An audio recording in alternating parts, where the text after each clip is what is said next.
The 1970s were a wild time for car design, but not all coupes from this era were built to shine. Some were so unreliable, poorly made, or disastrously unsafe that they became infamous for frustrating their owners, and maybe even putting lives at risk. Here are the 13 worst coupes of the 1970s. Cars so bad, they might have killed the joy of driving altogether. You won't believe these disasters actually existed. The Ford Pinto Runabout, 1971 to 1980, is a car that will forever live in infamy, not only as a symbol of corporate cost-cutting, but also as a stark reminder of the consequences of neglecting safety in the name of profit.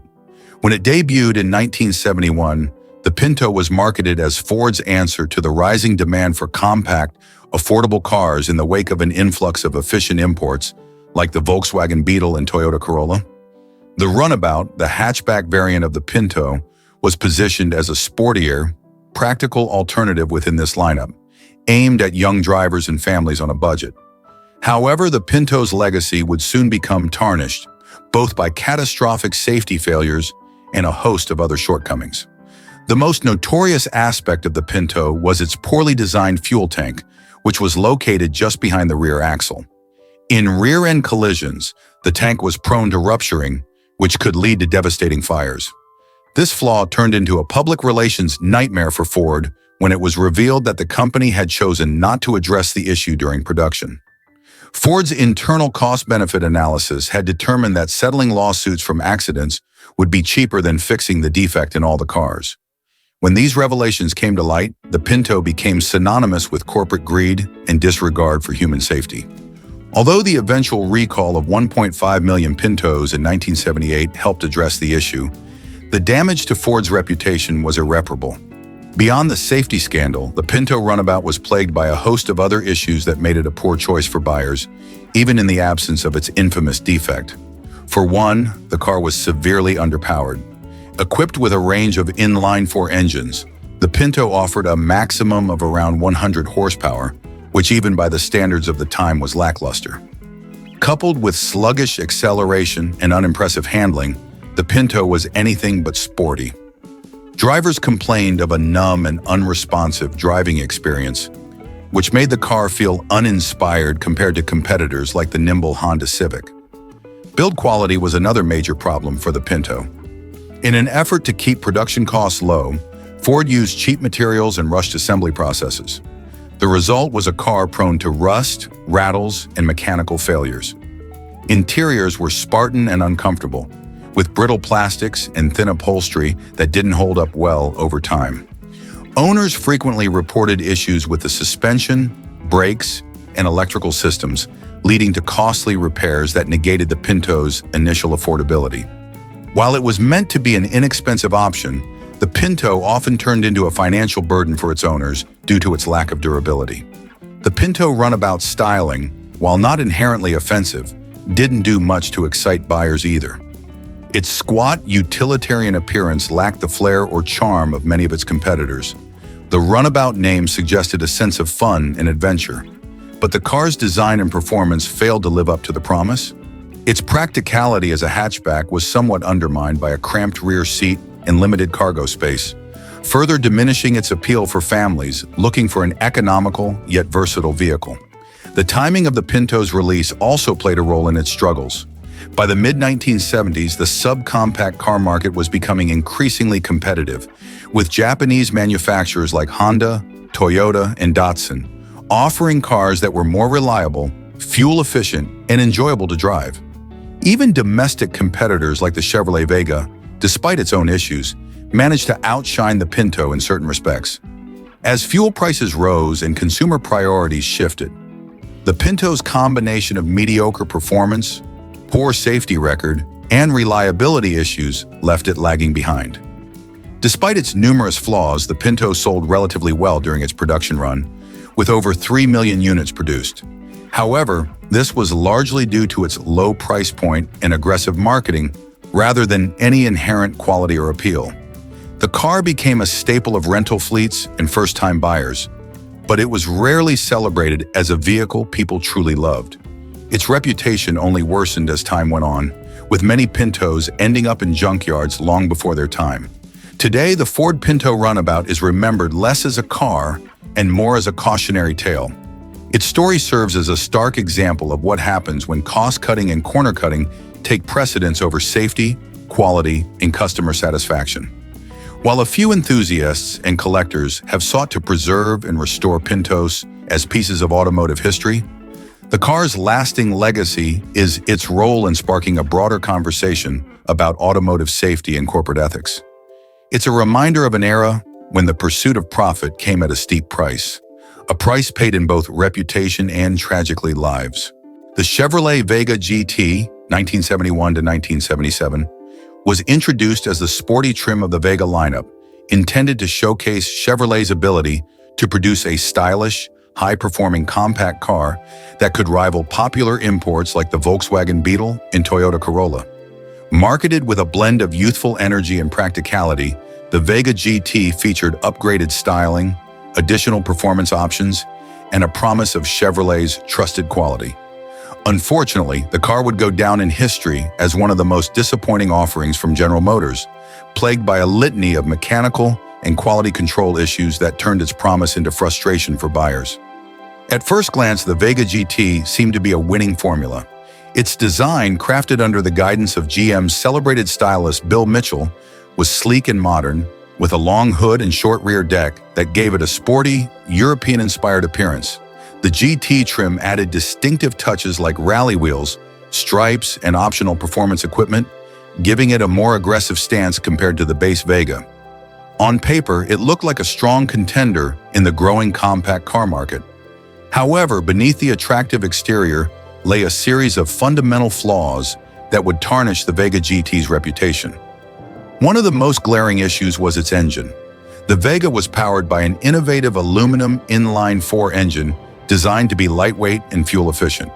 Unfortunately, this engine quickly became infamous for its unreliability. The aluminum block lacked a cast-iron liner, relying instead on a silica coating for durability. Over time, this coating wore down, leading to excessive oil consumption, overheating, and severe durability problems.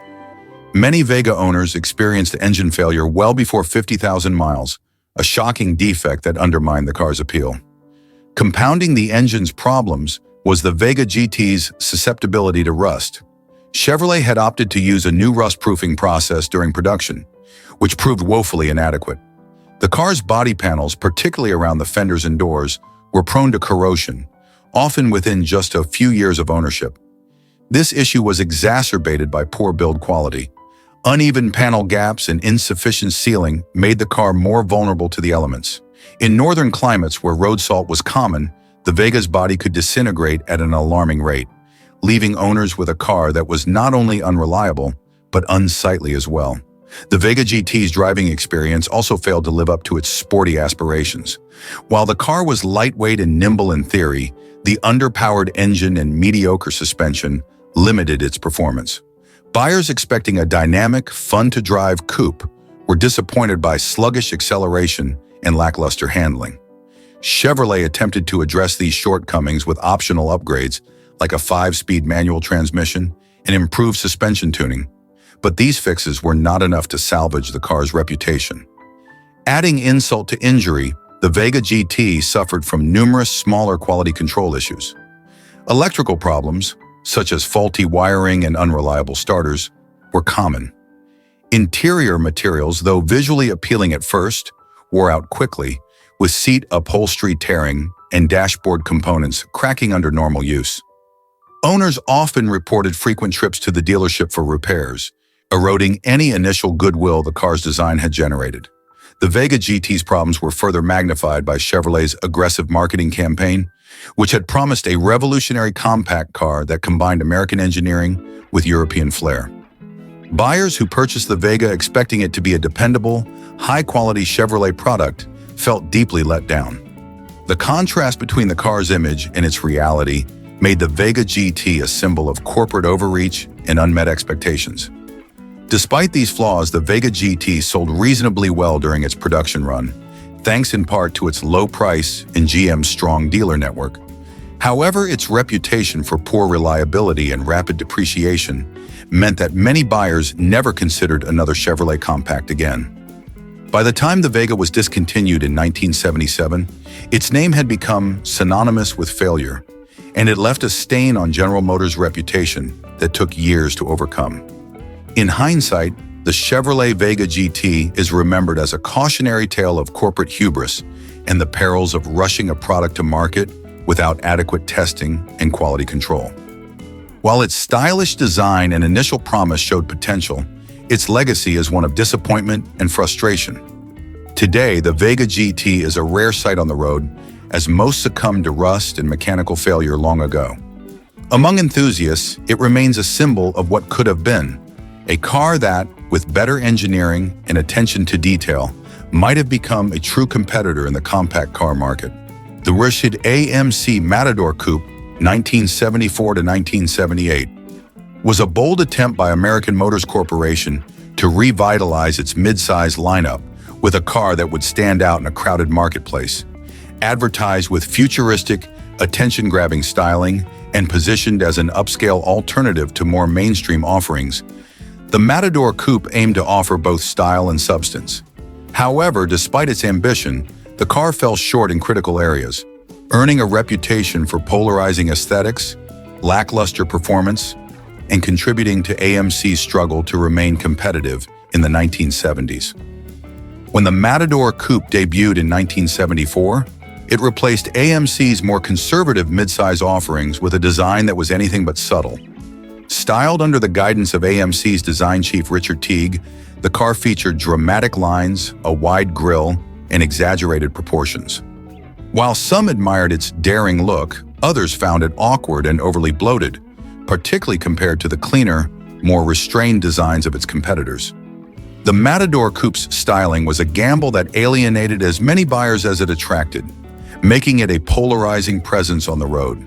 Beneath its controversial exterior, the Matador Coupe struggled with a range of functional shortcomings. The car was heavy, a consequence of its large size and AMC's reliance on older, less efficient manufacturing techniques. This weight undermined its performance, even with the optional 360 cubic inch or 401 cubic inch V8 engines.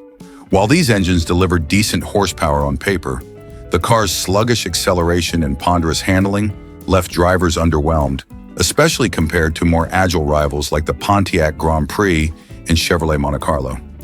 Fuel economy was another major drawback, particularly during the 1970s oil crisis. The Matador Coupe's large V8 engines guzzled fuel at a time when buyers were increasingly concerned about efficiency. AMC attempted to address this with smaller six-cylinder options, but these engines were underpowered and did little to improve the car's overall appeal. The combination of poor performance and high running costs made the Matador Coupe a tough sell in an increasingly competitive market. The interior of the Matador Coupe was a mixed bag. AMC offered upscale trims with luxurious appointments like plush seats and wood grain accents, aiming to attract buyers looking for comfort and style.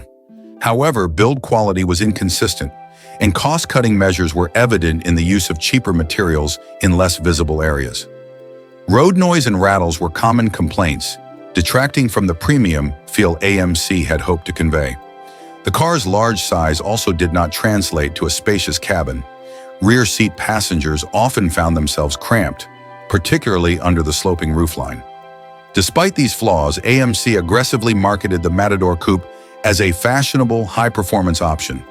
The car even found some success in motorsports, particularly in NASCAR, where its aerodynamic shape helped it achieve respectable results. However, this racing pedigree failed to translate into showroom success. Buyers were put off by the car's polarizing styling, disappointing performance, and AMC's reputation for being a smaller, less reliable automaker compared to the big three, Ford, GM, and Chrysler. By the time production ended in 1978, the Matador Coupe had become a symbol of AMC's declining fortunes. While it showed flashes of creativity and ambition, its execution left much to be desired. The car's inability to find a clear identity — was it a sports coupe, a personal luxury car, or a family vehicle — reflected the broader challenges AMC faced as it tried to compete in a rapidly changing automotive landscape. Today, the AMC Matador Coupe is a rare sight on the road, its unusual design earning it a cult following among enthusiasts who appreciate its quirks and historical significance. However, for most, it remains a cautionary tale of style over substance, representing AMC's struggle to balance innovation with practicality in the face of overwhelming competition. The Wacker Chevrolet Monza, 1975 to 1980, was introduced during a time of shifting automotive priorities in the United States. Compact, sleek, and stylish, it was designed to capitalize on the growing demand for smaller, fuel-efficient cars while still offering a touch of sporty flair. Positioned as a more affordable alternative to European sports coupes and competing domestically with the Ford Mustang II, the Monza showed promise on paper. However, despite its attractive looks, the Monza quickly became infamous for a host of issues that tarnished its reputation. At first glance, the Monza seemed like a winner. Based on GM's H-body platform, it featured sharp lines and a contemporary fastback design that made it stand out among the more conservative compact cars of the era. Chevrolet marketed it as a sporty, practical coupe, and its resemblance to the Ferrari 365 GTC/4 even earned it some European-inspired credibility. Buyers could choose from a range of body styles, including a 2+2 hatchback and a notchback coupe, appealing to a broad audience. Under the hood, the Monza offered an array of engine options, from the economical 2.3-liter inline-4 to a larger 5.0-liter V8. On paper, the availability of a V8 in a compact car was a selling point, promising muscle car vibes in a smaller, more modern package. However, the reality was far less impressive. Strangled by emissions controls, the V8 engines were underpowered and inefficient, producing disappointing performance that failed to live up to the sporty image Chevrolet had cultivated. For example, the 305 cubic inch V8, which sounded promising, struggled to deliver excitement due to its modest horsepower ratings and lackluster acceleration. The Monza's problems didn't stop at performance. Reliability was a persistent issue, with many buyers reporting frequent mechanical failures. The V8 engine option, while appealing in theory, was notoriously difficult to maintain due to the cramped engine bay. Routine tasks like changing spark plugs or performing basic repairs often required extensive labor, frustrating both owners and mechanics. This complexity made the Monza one of the more expensive compact cars to own and maintain, a glaring issue given its budget-friendly marketing. Interior comfort was another area where the Monza fell short. Despite its sleek exterior, the cabin was cramped, particularly in the back seats, which were barely usable for adult passengers. The fastback design also sacrificed rear visibility, making the car less practical for everyday use. Chevrolet attempted to offset these drawbacks with optional upgrades like sporty bucket seats and a range of trim levels, including the upscale Monza Spider. However, these additions couldn't mask the underlying shortcomings of the car's design and build quality. The Monza's debut coincided with the 1970s oil crisis, and Chevrolet tried to pitch it as a fuel-efficient alternative to traditional muscle cars. While the smaller engines offered decent gas mileage, they came at the expense of power and driving enjoyment. The trade-offs left buyers dissatisfied, especially as competitors like the Ford Mustang II managed to balance economy and performance slightly better. Rust was another common issue, particularly in colder climates where road salt accelerated the deterioration of the car's body panels. Despite its flaws, the Monza did have some success in motorsports, particularly in IMSA racing, where heavily modified versions demonstrated the car's potential when freed from its factory limitations. These successes, however, did little to improve its reputation among everyday drivers, who were stuck dealing with its maintenance headaches and uninspiring performance. By the time the Monza was discontinued in 1980, it had become clear that Chevrolet's attempt to create a stylish yet practical compact coupe had fallen short. While its design remains a point of nostalgia for some enthusiasts, the car's legacy is marred by its many shortcomings, from poor reliability to disappointing performance. Today, the Monza serves as a reminder of the challenges automakers faced during the 1970s as they tried, and often failed, to adapt to a rapidly changing market. Brickland SV1, produced from 1974 to 1976, was one of the most ambitious and controversial sports cars to ever come out of the 1970s. Created by Canadian businessman Malcolm Brickland, the SV1 was pitched as a revolutionary concept, a high-performance, safety-focused sports car that could rival the likes of the Corvette. With its striking design and cutting-edge safety features, the SV1 attracted attention for all the wrong reasons, and despite its bold promises, it failed to live up to the hype. The Brickland SV1's most noticeable feature was its design. It boasted gull-wing doors, a bold statement for a car that was meant to be both futuristic and functional. Brickland's vision for the car included a fiberglass body designed to be both lightweight and resistant to damage. This material, although it gave the car a unique look, also made the car prone to cracking, and it contributed to the car's overall weight. The safety features were advanced for their time, with a reinforced steel structure and crumple zones meant to protect occupants in the event of a crash. The goal was to create a car that could offer the performance and style of a sports car while also addressing growing concerns about automotive safety. However, the reality was far different. While the design was impressive, the SV1 struggled in almost every other area. It was powered by a 360 cubic inch AMC V8 engine, offering only around 220 horsepower. Given the car's relatively heavy build and its bulky design, this engine was not nearly powerful enough to give the car the performance it needed. Instead of feeling like a high-performance sports car, the SV1 felt more like a heavy cruiser. While the design made it seem like it could compete with true performance machines like the Corvette, it couldn't match them in terms of speed, acceleration, or handling. Many owners found the driving experience to be disappointing. The car was sluggish, lacked agility, and felt unresponsive on twisty roads. The SV1's performance was not the only issue that plagued it. One of the biggest problems was reliability.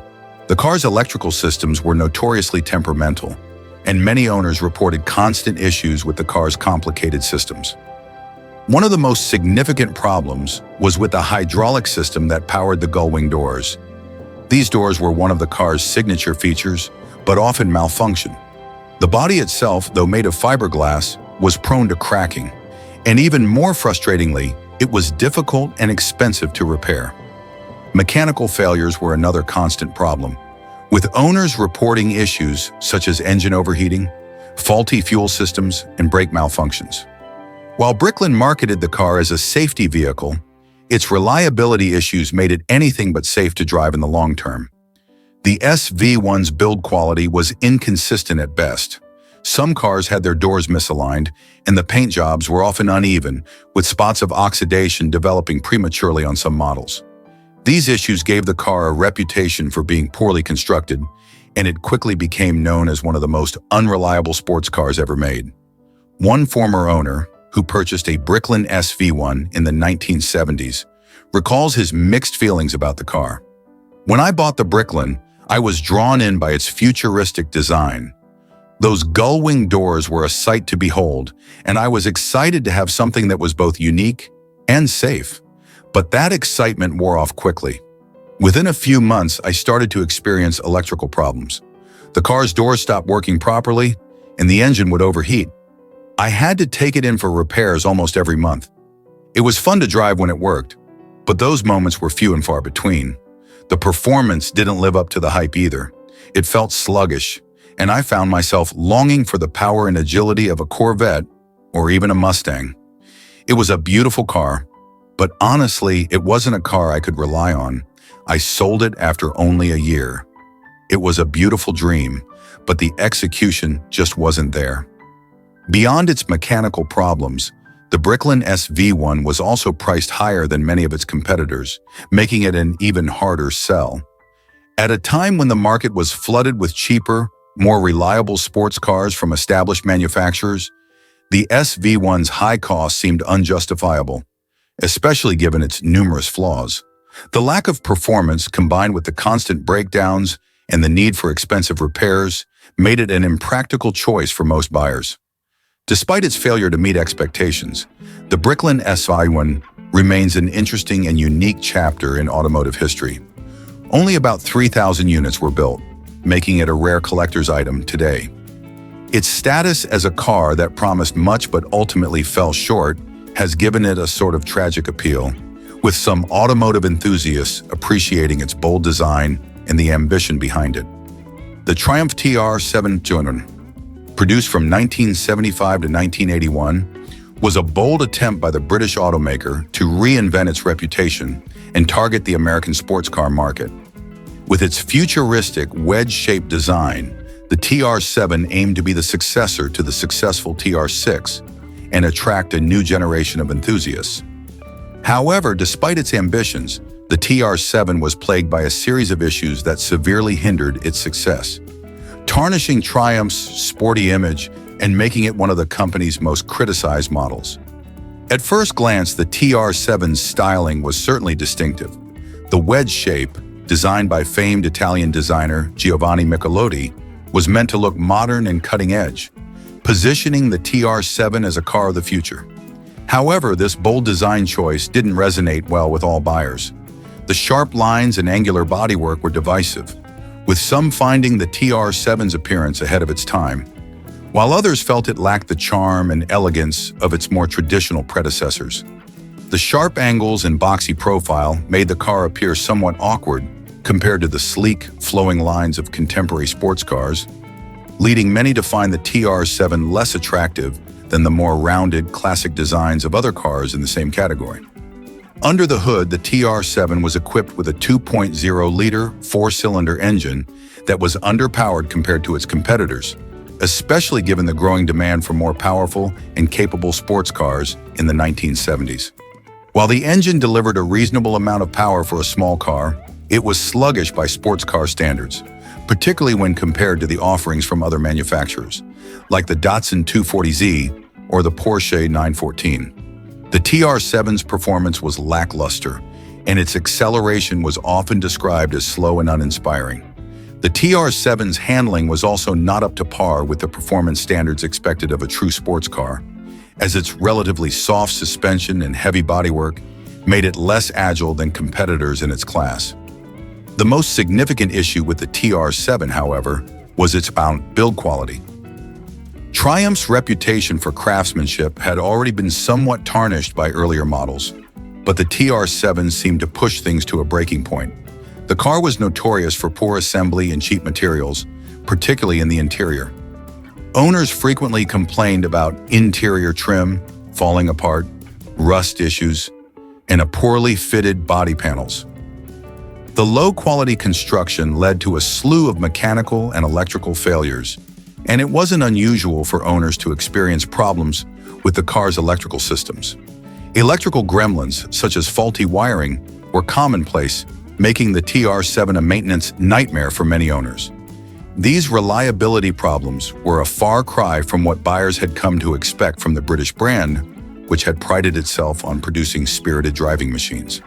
In terms of driving experience, the TR7 also failed to live up to its intended sporty reputation. The car's performance was overshadowed by a soft, unresponsive suspension system and a lack of steering feedback, making it feel more like a cruiser than a true driver's car. The car's high weight, coupled with its underpowered engine, also contributed to a less than exciting driving experience.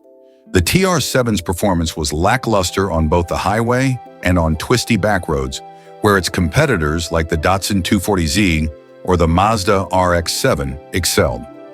Despite all its flaws, the TR7 did have a few positive qualities, particularly in terms of styling, chronotic, and mount comfort. The interior was spacious for a small coupe and offered reasonable comfort for both driver and passenger. However, this couldn't make up for the car's lack of driving excitement or reliability.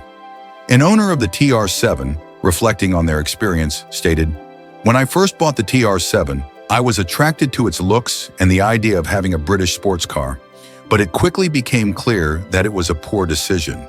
The car had constant electrical problems, and I found myself spending more time at the mechanic than driving it. The performance was underwhelming, and while it looked great parked in the driveway, it was a disappointment on the road. I couldn't understand why Triumph would release a car like this when they had such a strong reputation for building thrilling roadsters in the past. By the time I sold it, I had lost all faith in the brand." The Triumph TR7 failed to live up to expectations for several reasons. Its controversial styling, combined with a lack of performance and poor build quality, alienated many potential buyers. The car's mechanical and electrical reliability issues turned off even the most dedicated enthusiasts, and its sluggish handling and underwhelming performance tarnished the legacy of the Triumph brand. Although the TR7 was intended to be a modern, sporty coupe that could capture the American market's attention, the Ford Mustang II Mach 1, produced between 1974 and 1978, stands as one of the most polarizing versions of the iconic Mustang lineage. In the 1970s, the automotive landscape was dramatically changing. The fuel crisis and tightening environmental regulations led to the need for smaller, more fuel-efficient vehicles. Ford, in response to these pressures, decided to downsize the Mustang, a decision that would lead to the creation of the Mustang II. While the Mustang II Mach 1 was marketed as a performance-oriented coupe with the same aggressive styling as the earlier, more powerful Mustangs, it ultimately failed to live up to the expectations set by its predecessors. From the outset, the Mustang II Mach 1 was a disappointment for muscle car enthusiasts. The Mach 1 trim, historically a high-performance package, was meant to be the high watermark of the Mustang II lineup. However, the version of the Mach 1 sold in the 1970s was a far cry from its muscle car roots. Whereas the earlier Mustangs roared down the road with big V8 engines and thrilling acceleration, the Mustang II Mach 1 was saddled with smaller, less potent engines in a bid for better fuel economy. The base models were powered by a modest 2.3-liter four-cylinder engine or a 2.8-liter V6, which provided a mere shadow of the performance of the previous generations. Even the V8 versions, introduced later in the run, were underwhelming compared to the muscle cars of the late 1960s. The Mach 1, once a symbol of raw power, now felt more like an imitation of its former self. Driving the Mustang II Mach 1 was a further letdown. With its smaller dimensions and heavy weight, the car lacked the agility and responsiveness that Mustang fans had come to expect. The handling was soft and unrefined, and the ride was far from the sporty edge that was the hallmark of the Mustang name. The Mach 1's suspension struggled to keep up with the car's weight, and the steering felt imprecise. The car, with its bloated weight and lack of the legendary Ford power, was sluggish and uninspiring on the road, leaving many drivers questioning whether this truly was a Mustang. The roar of the engine, which had been a defining characteristic of the previous models, was now replaced with a quiet, underwhelming hum, as if Ford had stripped away everything that made the Mustang a thrilling drive. The Mustang II Mach 1's attempt at looking sporty did little to compensate for its lack of performance. It still featured the signature Mach 1 trim, complete with sporty stripes, hood scoops, and a more aggressive stance. On the outside, it resembled a Mustang, but under the hood and behind the wheel, it was a shadow of the original. The styling, while decent, didn't make up for the lack of muscle. Its compact size made it feel cramped, and the interior, while comfortable, lacked the flair that could elevate a performance vehicle to the level of the classics. For many fans, the Mustang II Mach 1 represented a betrayal of everything the Mustang had stood for. Ford had originally marketed the Mustang as an affordable, powerful car for the masses, and the Mach 1 was the apex of that promise. But the Mustang II's shift from a performance icon to a compromise for economy and practicality left a bitter taste. The Mustang II Mach 1 was slow, underpowered, and uninspiring, and it failed to meet the high-performance standards that the nameplate had once promised. In a 1978 review, a former owner shared their thoughts. "I had always dreamed of owning a Mustang, and when I saw the Mach 1, I thought it was going to be the car I always wanted. I loved the look of it. It still had that Mustang appeal. But when I got behind the wheel, it was a whole different story. The engine was so weak, it barely had enough power to get out of its own way. The handling was clunky, and it felt sluggish compared to what I had read about older Mustangs. I was used to the idea that Mustangs were supposed to be fast, but this car didn't feel fast at all. It wasn't just a letdown, it felt like a completely different car. I couldn't wait to trade it in for something that actually gave me the thrill I was expecting." Ford's decision to downsize the Mustang, particularly with the Mach 1, was in many ways a reflection of the times. A car designed more for practicality than for performance. The Mustang II Mach 1 was a product of the energy crisis and stricter emissions laws. But it sacrificed the core identity of the Mustang in the process. While it could be argued that it served its purpose in an era where fuel economy was a priority, it was clear that the Mustang II did not evoke the excitement that had made the Mustang a legend. By the late 1970s, the Mach 1 was less a symbol of American muscle and more a symbol of compromise. It lacked the raw power, performance, and aggressive character of the earlier Mustangs, leaving many enthusiasts disillusioned. The Cadillac Eldorado Coupe, produced from 1971 to 1978, was a bold attempt by General Motors to define American luxury in the post-Vietnam War era. As Cadillac's flagship, the Eldorado was meant to embody sophistication, comfort, and cutting-edge technology. The most significant innovation in this model was its front-wheel drive layout, which was a major departure from the rear-wheel drive norm.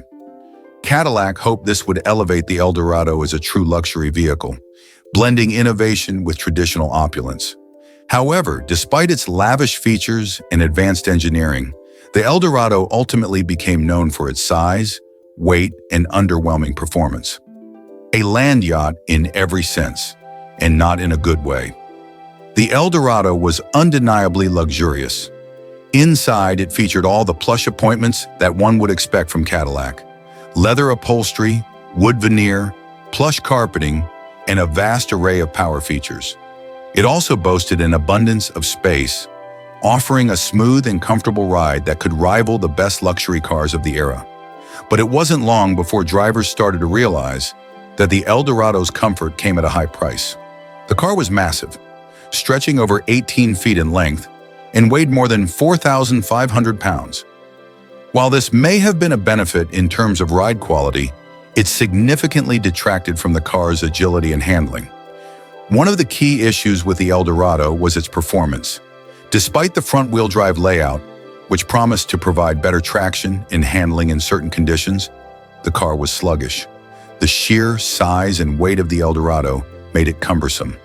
And while it was equipped with a large V8 engine, the car's heavy frame limited its ability to accelerate or corner with any degree of precision. Even though the V8 engine produced ample power, the Eldorado never felt particularly quick or responsive. It was engineered more for cruising and comfort than for spirited driving, but the lack of handling refinement made it less enjoyable to drive than some of its European and even American competitors. Then there was the fuel economy, or lack thereof. The Eldorado's massive engine, coupled with its weight and size, meant that it was a voracious fuel guzzler. In an era of rising fuel prices and growing environmental awareness, the Eldorado's abysmal fuel economy became a significant drawback. Drivers were often forced to make frequent stops at the gas station, and many were frustrated by the cost of keeping the Eldorado on the road. The car's efficiency issues were made worse by its tendency to burn oil, an unfortunate characteristic of many of Cadillac's larger V8 engines of the period. Another criticism that plagued the Eldorado was its build quality. While the materials inside were top-notch, the overall craftsmanship was often questioned. The Eldorado's size meant that the assembly process had to handle a lot of complexity, and in some cases, this resulted in quality control issues. Reports of poorly fitting panels, electrical problems, and premature wear on various components were not uncommon, further tarnishing the car's reputation as a luxurious and well-engineered machine. Despite its lavish interior and innovative front-wheel drive, the Eldorado's performance and handling left much to be desired. The car's poor fuel economy and lack of responsiveness on the road meant that it was not the refined luxury coupe that Cadillac had hoped for. While it served as a status symbol for those seeking an extravagant driving experience, the Eldorado ultimately failed to live up to its potential as a truly refined, performance-oriented luxury vehicle. Owner reviews from the time echoed similar sentiments. One owner, who had owned an Eldorado coupe for several years, shared their frustration. "I bought my Eldorado because I wanted the best of everything: comfort, luxury, and style. And yes, it had all of those things. But the moment I took it out on the road, I realized it was a pain to drive. The car was huge, and while it cruised smoothly on the highway, it felt like a boat on the turns. The fuel economy was horrible, and I was constantly at the gas station, which got old really fast. I had to fix a lot of small issues over the years too, from electrical problems to parts that wore out prematurely. I really wanted to love it, but it just wasn't the kind of car I expected from Cadillac. In the end, the Cadillac Dorado Coupe, despite being a symbol of luxury, became emblematic of the excesses of the 1970s. It was too large, too heavy, and too inefficient to be the refined luxury coupe that many had hoped for.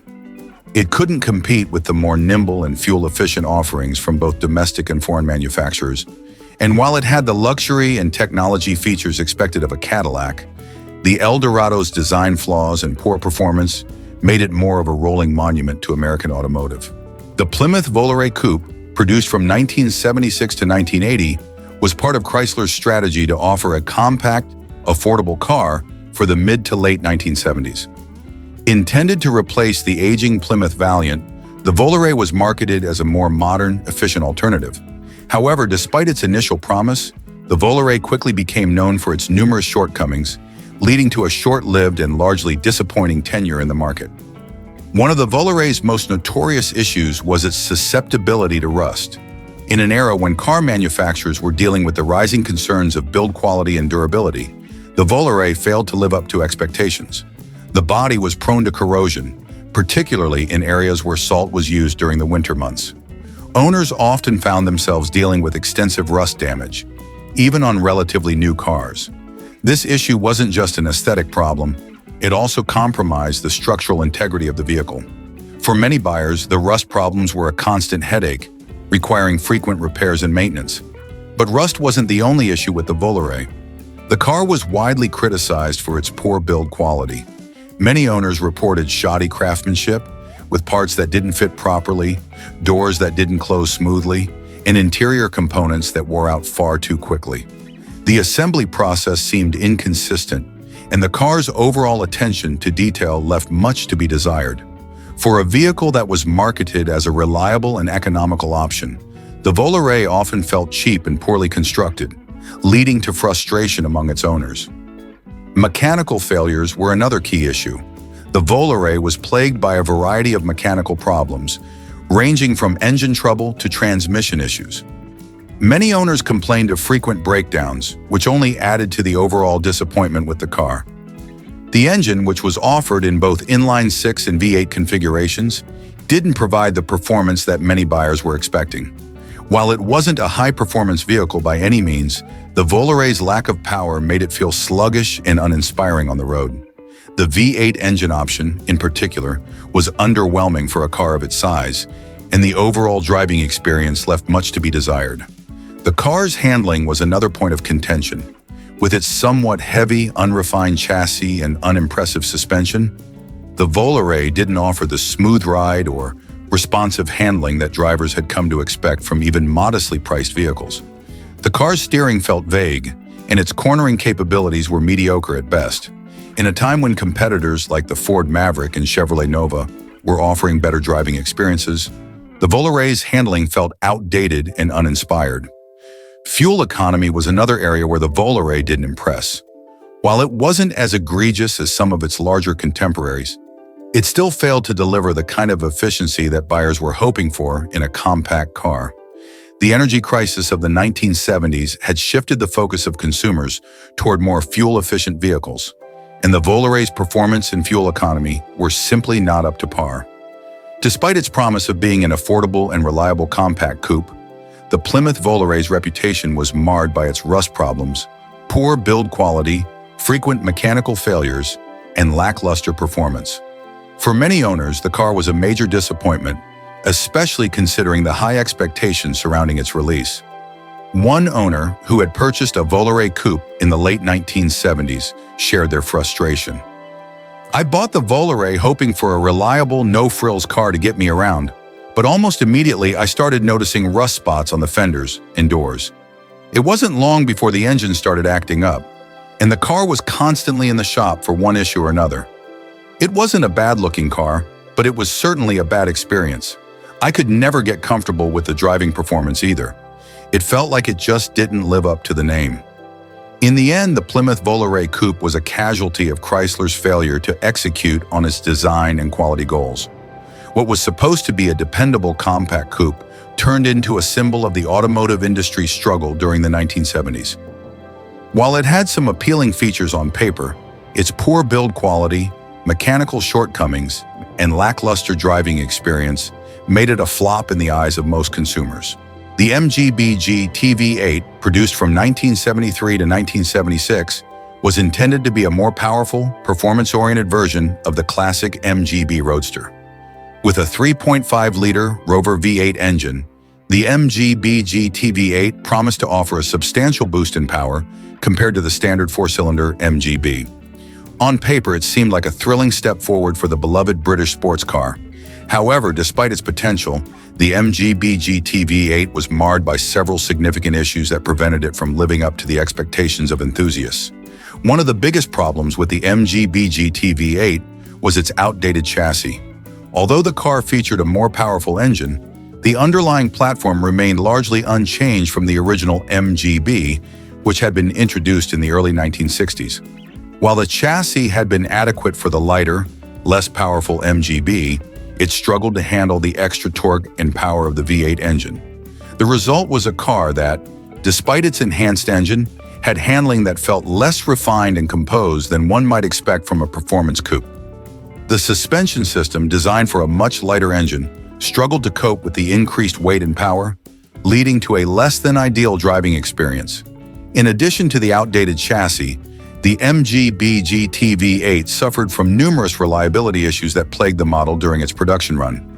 Electrical problems were particularly common, with owners reporting frequent issues with the wiring and electrical systems, which often led to a range of problems, from faulty lights to complete electrical failures. The car's overall build quality left much to be desired, with many components prone to failure, and regular maintenance was a necessity to keep the vehicle running smoothly. Unfortunately, the electrical and mechanical gremlins were never fully addressed, tarnishing the reputation of the MGB GT-V8 as a reliable sports car.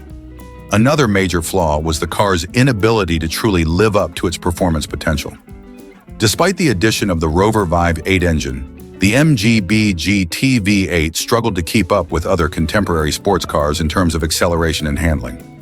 Its performance was hampered by the combination of an underperforming chassis, poor suspension setup, and a general lack of refinement. While the V8 engine produced a decent amount of power, the car's overall driving dynamics didn't provide the thrilling, performance-oriented experience that many had hoped for. Instead of feeling like a step forward for the MGB, the GT-V8 seemed to be a stopgap that couldn't quite match the expectations set by its engine. The MGB GT-V8's design, while certainly attractive to many, was also somewhat a victim of its time. The GT body, which was introduced as a more practical and enclosed version of the MGB Roadster, was starting to feel a bit dated by the early 1970s. While the addition of the V8 engine gave the car a performance boost, it didn't transform the GT into a true performance car that could compete with more modern rivals in its class. The combination of aging design, subpar handling, and inconsistent build quality made it hard for the MGB GT-V8 to carve out a clear identity as a performance car. The MGB GT-V8 had a relatively short production run, lasting only 3 years before it was discontinued. The reasons for this were clear. The car struggled with mechanical issues, failed to deliver the performance that had been promised, and couldn't compete with the more refined sports cars of the era. Its short lifespan and limited production meant that the MGB GT-V8 never became a true classic in the way that other British sports cars did. An owner who had the experience of driving the MGB GT-V8 recalls, "I really wanted to love the MGB GT-V8. It looked fantastic, and the idea of a V8 in a small British coupe was so appealing. But after a few months, I began to realize it wasn't living up to the hype. The chassis just couldn't handle the power, and it felt like a dog on the road. The electrical problems were constant, and I spent as much time fixing it as I did driving it. The engine was great when it worked, but the rest of the car was a disappointment. It's a shame because it could have been so much better." In the end, the MGB GT-V8 never managed to live up to its potential. Despite the allure of a V8 engine and the classic styling of the MGB, it was ultimately let down by its outdated chassis, unreliable electrical systems, and lackluster performance. For many enthusiasts, the MGB GT V8 was a missed opportunity, one that promised much but failed to deliver the thrilling driving experience that had made the MGB such a beloved sports car in the first place. The Renault Fuego, introduced in 1979 and sold in the US from 1980 to 1982, was an ambitious attempt by the French automaker to create a stylish, affordable coupe with a sporty edge. With its sleek, angular lines and futuristic design, the Fuego looked the part of a European sports coupe. However, beneath its bold exterior, the Fuego failed to live up to expectations in a number of critical areas, ultimately becoming one of Renault's less successful ventures in the American market. One of the primary issues with the Renault Fuego was its reliability, or lack thereof. The car was plagued by frequent mechanical breakdowns, with many owners reporting ongoing problems with the engine and transmission. Despite its appearance as a performance-oriented vehicle, the Fuego's mechanicals simply couldn't match the demands of everyday driving, leading to frustration among owners. The car's underwhelming engine options only exacerbated this issue, offering less than stellar performance for a vehicle that aimed to compete with more established names in the coupe segment. In addition to mechanical troubles, the Fuego was notorious for its rust issues. The car's body was prone to corrosion, especially in the damp climates of the Northeast United States, where many Fuegos were sold. This was a significant problem, as the rust would often appear prematurely, severely affecting the vehicle's aesthetic appeal and structural integrity. Despite being marketed as a stylish, sporty coupe, the Fuego's lack of durability detracted from its overall value and contributed to its poor reputation. Another major flaw of the Renault Fuego was its electrical system. The car was riddled with electrical issues, which were a common complaint among owners. From faulty wiring to problems with the dashboard electronics, the Fuego's electrical system seemed to fail with alarming frequency. These issues only added to the car's overall sense of unreliability and tarnished its appeal to buyers who were looking for a more dependable and hassle-free driving experience. While the Fuego's styling was undoubtedly its strongest point, it couldn't overcome the car's inherent flaws. Designed by the famous Italian car designer Bertone, the Fuego was visually striking, with its low, aggressive stance and sharp, angular body lines. Its futuristic design stood out in a sea of more traditional, boxy coupes of the era, and it garnered praise for its bold appearance. However, as much as the Fuego may have turned heads on the road, it lacked the substance needed to make it a true competitor in the sports coupe market. Its performance was mediocre at best, and the poor build quality meant that the Fuego's appearance was its only redeeming quality.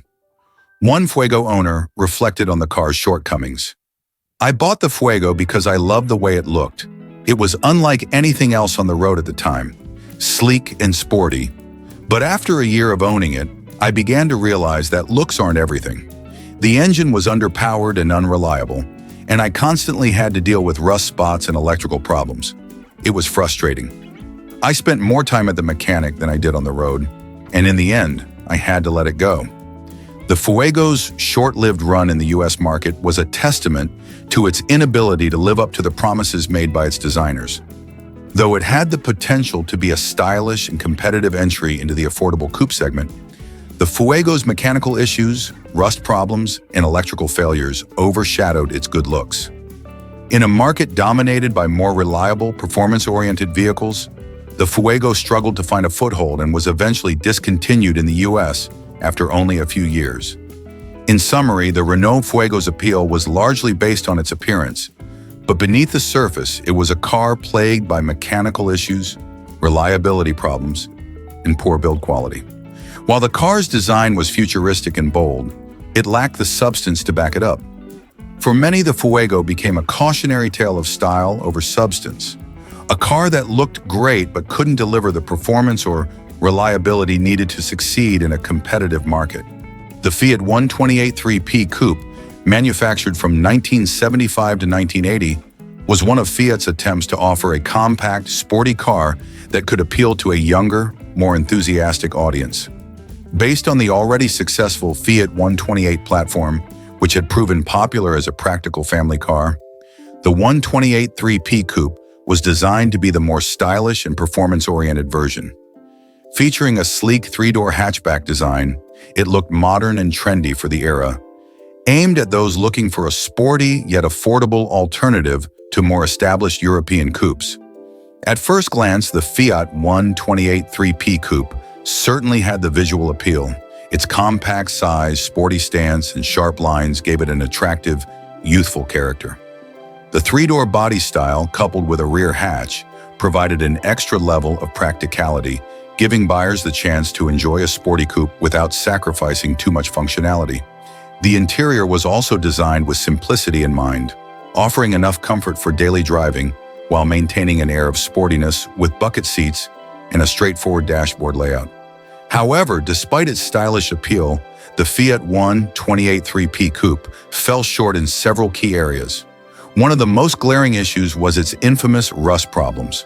Like many Fiats from this era, the 128 3P Coupe suffered from severe rusting issues that significantly undermined its longevity. While some of this was due to the use of substandard materials, much of the blame could be placed on Fiat's poor rust-proofing measures. Owners reported rust appearing on the car's undercarriage, wheel arches, and around the door frames, often within just a few years of purchase. This early corrosion not only made the car unsightly, but also led to costly repairs and reduced the car's resale value. Mechanical reliability was another major issue for the 128 3P Coupe. While the car's engine was relatively small, it was expected to offer decent performance for a compact coupe. However, the 1.3-liter engine used in most variants of the 128 3P Coupe was underwhelming at best. The engine was capable of only modest acceleration and didn't offer the kind of exhilarating driving experience that many buyers were hoping for. Although it was efficient and practical for city driving, it failed to impress on highways or during spirited driving. Furthermore, the engine was often plagued by overheating issues, which could cause the car to break down unexpectedly, leaving owners stranded on more than one occasion. The mechanical problems didn't stop with the engine. Like many cars from the era, the Fiat 128 3P Coupe had its share of electrical problems, particularly with its ignition system and wiring. These issues, combined with poor quality control, led to frequent visits to the mechanic. Parts for the 128 3P Coupe were also not as easy to come by as one might expect, meaning that even routine maintenance could turn into a frustrating and expensive process. For a car that was marketed as a fun, practical option for young buyers, these reliability issues quickly overshadowed any benefits the car might have had. Beyond mechanical reliability, the 128 3P Coupe also struggled with its driving experience. While its compact size and nimble handling made it fun to drive in the city, it didn't provide the kind of excitement that one might expect from a sporty car. The suspension was stiff but not particularly well-tuned, and the steering lacked precision. For many owners, the car felt more like a commuter car with a sportier look than a true performance coupe. When compared to competitors like the Peugeot 104 or the Renault 5, the Fiat 128 3P Coupe simply couldn't keep up in terms of driving dynamics or fun factor. Even with its lightweight build, the car's handling never felt as sharp or connected as one would expect from a true small sports coupe. Moreover, the Fiat 128 3P Coupe's interior, although functional, lacked the refinement and quality of some of its rivals.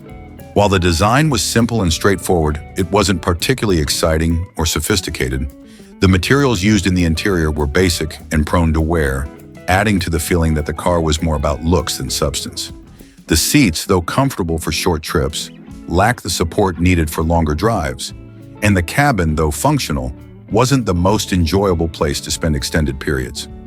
As if the mechanical and design shortcomings weren't enough, the 128 3P Coupe also faced challenges with its market position. Fiat had envisioned the car as a more youthful alternative to some of the larger, more expensive coupes on the market, but it couldn't quite capture the spirit of fun and excitement that buyers were seeking. It wasn't a true sports car, nor was it an affordable daily driver with any real excitement under the hood. What it offered instead was a mix of style and practicality that was difficult to market effectively. The Mazda RX-5 Cosmo, produced between 1975 and 1981, was one of the company's most ambitious attempts to push the boundaries of automotive design and technology. A luxury coupe that featured the distinctive rotary engine Mazda was famous for, the RX-5 Cosmo was meant to serve as a flagship model. However, despite its futuristic appeal, the car ultimately struggled with numerous issues that prevented it from achieving long-term success or living up to the lofty expectations set by its unique design and engineering. At first glance, the RX-5 Cosmo had an impressive and futuristic look, embodying the bold experimental spirit that Mazda was known for in the 1970s. It boasted sleek lines, a long hood, and a stylish cabin, positioning itself as a luxurious and high-tech coupe. With its distinctively wide stance, pop-up headlights, and sharp body styling, it was clear that the RX-5 Cosmo was trying to push the boundaries of what a coupe could be. Its combination of a rotary engine and luxury coupe features set it apart from other cars of the era, and it was marketed as a high-performance vehicle that could deliver both sophistication and excitement. However, the very engine that was supposed to set it apart turned out to be one of the RX-5 Cosmo's biggest liabilities. Mazda's rotary engine. Known for its compact size and smooth power delivery, was prone to reliability problems. While it offered a unique driving experience, it was not as durable as conventional piston engines. The RX-5's rotary engine suffered from overheating issues, poor fuel economy, and frequent maintenance headaches. Owners frequently had to deal with the engine's propensity to burn oil, and the limited availability of parts for repairs further complicated the situation. The car's reputation for mechanical trouble became a major hurdle to its success. Fuel economy in particular was a significant problem. The rotary engine, while offering a distinctive driving experience, was not known for being fuel efficient, and the RX-5 Cosmo was no exception. The car's weight, combined with the inefficient engine, meant that it didn't deliver the kind of performance that would justify its thirsty fuel consumption. During an era when rising fuel costs were a major concern, the RX-5 Cosmo's poor fuel economy made it a tough sell, especially in markets outside Japan, where buyers were more focused on efficiency. Beyond the engine issues, the RX-5 Cosmo also struggled with performance. Although it was marketed as a sporty luxury coupe, the car was more of a cruiser than a true performance vehicle. Despite the promising power of the rotary engine, the car was relatively heavy for its size, which impacted its handling and acceleration. It lacked the agility and precision expected from a performance vehicle, and its top speed and acceleration were underwhelming compared to other cars in the same price range. The much slow response of the engine at higher speeds combined with the car's weight made the driving experience feel sluggish and uninspiring, failing to live up to the expectations of a true luxury sports coupe. In addition to the mechanical challenges, the RX-5 also suffered from build quality issues. Despite Mazda's reputation for producing well-built cars, the RX-5 was prone to rust and other signs of wear that were exacerbated by its heavy, complex construction. Even though it had a stylish design, it was not as well built as some of its competitors, leading to dissatisfaction among owners. The interior, though luxurious by the standards of the time, was not enough to make up for the car's numerous flaws.